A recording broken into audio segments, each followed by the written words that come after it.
you told me right off the top you've had a busy morning, a busy day of meetings already. We're rallying the troops here. Talk to me about what's going on.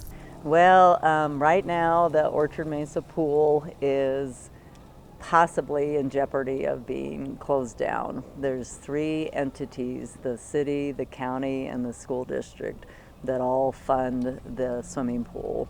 And it's very complicated, and my understanding and what I've been told is that the school board has decided that they do no longer want to be a partner in this funding of the pool, and that's why we are gathering people that care about the pool and this vital commodity for our community. Okay, we're in early days of this battle, obviously. Yes, sir. But you've been here before. You championed this cause back in 2019. What happened in 2019 that you guys overcame and were able to keep the pool open? What was that process like?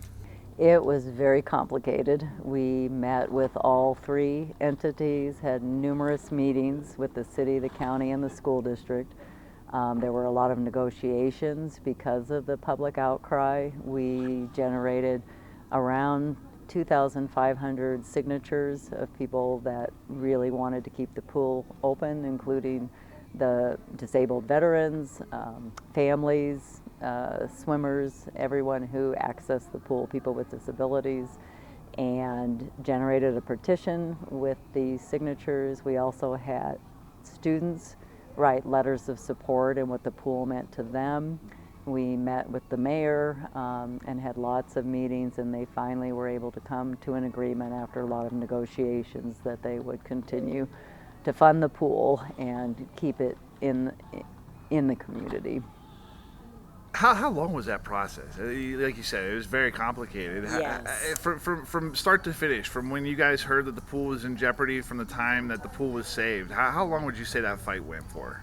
I can't remember, Mike. It Yeah, seemed no. like a year, probably 6 months, maybe, Yeah. something like that. So now that we're here again, what are the steps that you're wanting to take as far as a battle plan? If you're a general, take us through what is it the steps that you're taking right now?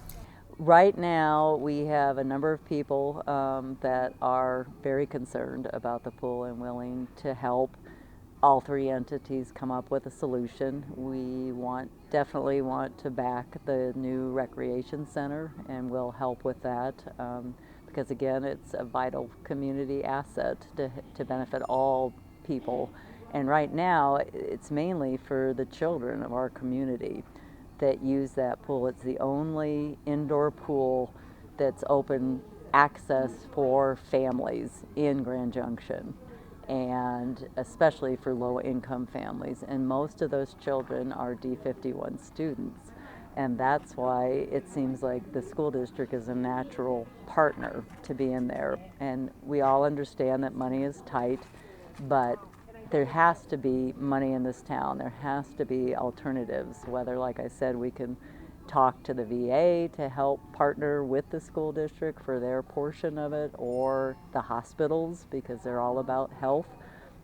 There has to be a way to keep this open for the community, at least until we get a new rec center, and that's if we get a new rec center, since it's going to be on the ballot again. And we, as a Save the Pool group, are willing to help get that passed as well. Save the Pool group. You're out here. I see your pen and pad already just filled with notes, meeting times. You're already going at it. Why is this issue so important to you? There's a lot of reasons, Mike. That's a great question. It's important to me because, like I said, I worked for the district for 22 years. I love the school district. It will always be a part of my heart, and especially the students and the children in our community. I don't have children of my own, so they all became my children. And there is nothing else in this community for teaching them safety to swim. We have a lot of open canals in this community. There have been drownings. Yes, we have Lincoln Park, but that's only for 3 months out of the year. Also, it's one of the lowest expensive avenues for families to have birthday parties. I was told it can be as low as $50 for a group of 10 students to have a birthday party at the pool versus around $200 in the private sector. So, we have a lot of people that are low income in this community, and especially in Orchard Mesa in the south part of town. And to take away the one area where they have recreation and teaching safety for swimming would be really, really a sad day for the community. And I just, as adults, we have choices of where we can swim, but families don't. To me, our community is all about our youth, because they will be carrying through, with continuing to keep this a wonderful community to live. So we need to be there for them, and that's why it's so near and dear to my heart and to all of us. You mentioned this is a complicated issue. It was complicated back in 2019. It's going to be complicated here in 2022. As you look forward to this fight, what are some of the biggest problems that you see that you guys are going to be facing as far as saving this pool? Money is always, the biggest complication, and especially with having three entities that fund the pool, getting everybody on the same page, coming to the table, figuring out alternatives. I think that's going to be the hardest part, and I think that's where all entities are frustrated. No one seems to they don't have total charge. There's no contract. My understanding is the history of the pool, there was a contract with all three entities that had expired, and there's never been a written contract since. And like I said, we understand that money is an issue for all three entities, but there just has to be alternatives to just closing the pool. We have to be able to find the money, because it's here. It's just a matter of everybody agreeing and looking at alternatives. And we as a group, we're not just here to complain. We want to help be part of the solution to find those alternatives. This is a loaded question. I'm telling you that off the bat. If you don't want to answer it, it is A-okay. I understand. There are going to be some people out there, voters out there, who maybe vote conservatively on purpose when it comes to the school board. We want them to be thrifty. We want them to be forward-thinking with money, et cetera, et cetera. What is your message to people who are saying, hey, good on the district for being more frugal? What would your message be there? That's an excellent question, Mike.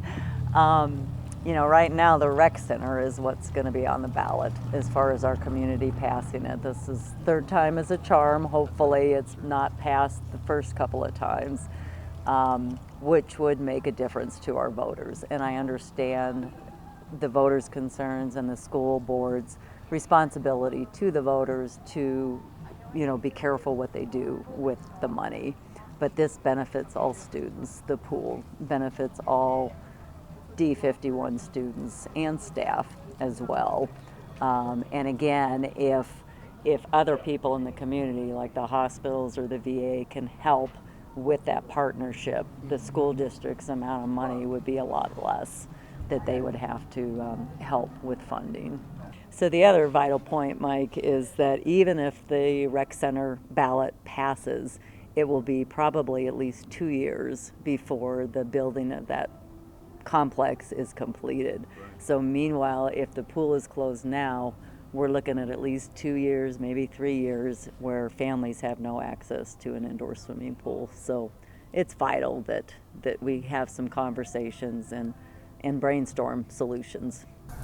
Somebody in the community might have had their kid. This building's been around there for 40 years. It's an older building, but somebody might have put their kids, taken their kids to that pool, and they're watching it and are sad to hear that this is a possibility. How does someone get involved with this process? So good question, Mike. How other people can get involved to help keep the pool going is if they can go to the school board meeting tonight. It is on the agenda, my understanding, that the pool is going to be talked about.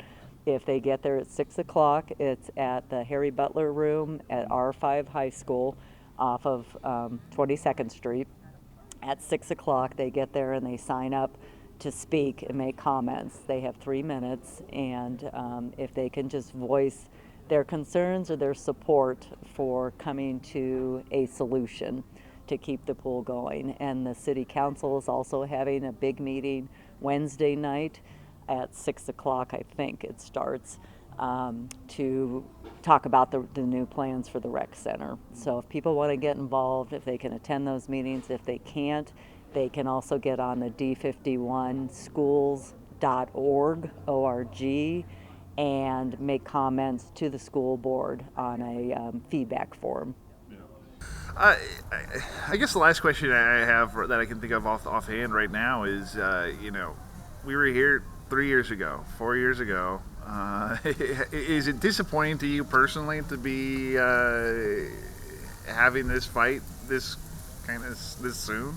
Another great question, Mike. Yes, it's in a way not surprising, but it is very disappointing. And especially, I think the thing that's most disappointing is that the school district pledged to be a partner with the city and the county, and now they're not following through with that partnership. And again, like I said, I understand money's tight everywhere, but that is really disappointing because it benefits their students as well and their families. I lied to you. I do have another question for you. Great, Mike. Going off this not having a contract thing, it seems interesting that it's a handshake agreement now, right? Yes. And the issue is it's going to keep coming up if we keep re-electing new school board members, et cetera, et cetera. This is going to be an issue without a contract. Are you hoping that whatever happens in this fight, that there is some kind of contract in place, there is an agreement that is sustainable? Most definitely. You asked really good questions, Mike. Most definitely. There needs to be something in writing to help protect the pool, and whether it's for a year, or what, and we will continue to help keep the pool running, but we do need to have a written contract so we don't run into this situation again.